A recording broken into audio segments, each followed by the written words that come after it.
આપણે બનાવીશું ગુજરાતી કઢી. એના માટે મેં ગેસની ફ્લેમ ઓન કરી દીધી છે. આ છે લીલી ડુંગળી, લીલા મરચાં અને લીમડો મેં ઝીણું કટ કરીને રાખ્યું છે. આમાં છે કઢી બનાવવા માટે ચણાનો લોટ અને છાશ મેં થોડી એડ કરીને રાખી છે. આ છે 2 લીલા સૂકા મરચાં, આ છે 2 લવિંગ. રાઈનો વઘાર આવી ગયો છે. એમાં આપણે થોડી નાખીશું હિંગ, 2 લવિંગ નાખીશું, 2 સૂકા મરચાં નાખીશું,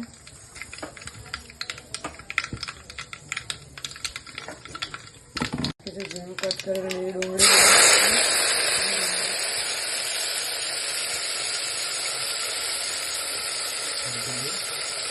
લીલી ડુંગળી, લીલા મરચાં અને લીમડો આપણે ઝીણું સમારેલું નાખીશું અંદર.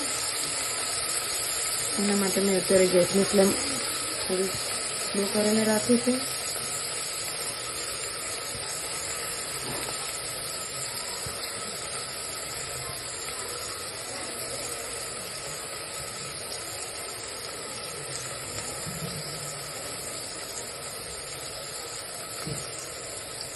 હવે નાખીશું આપણે એમાં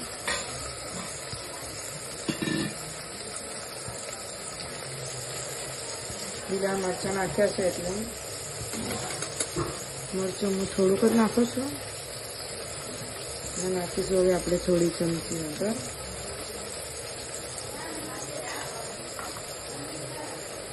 એક ચમચી જેટલું ધાણા જીરું,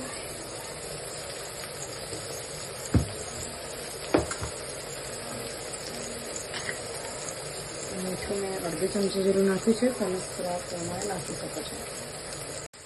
ખાંડ નાખી દઈશું, પછી એને બરાબર સાંતળી દઈશું.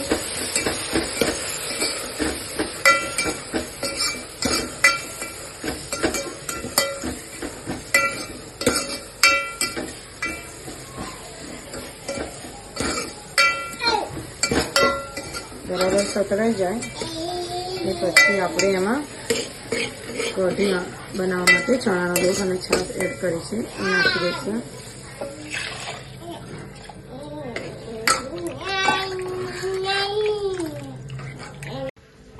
કઢીમાં મેં થોડું પાણી એડ કરી દીધું છે. હવે એને આપણે થોડી વાર ઉકળવા દઈશું. 1-2 ઉભરા આવી જાય પછી આપણે ગેસ બંધ કરી દઈશું.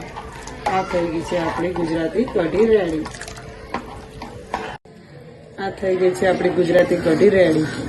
એને હવે આપણે તમે જેમાં ખીચડીમાં પણ ખાઈ શકો છો અને બાજરીના રોટલામાં પણ ખાઈ શકો છો. આવી વાનગી જોવા માટે લાઈક કરો, શેર કરો અને સબસ્ક્રાઈબ કરો.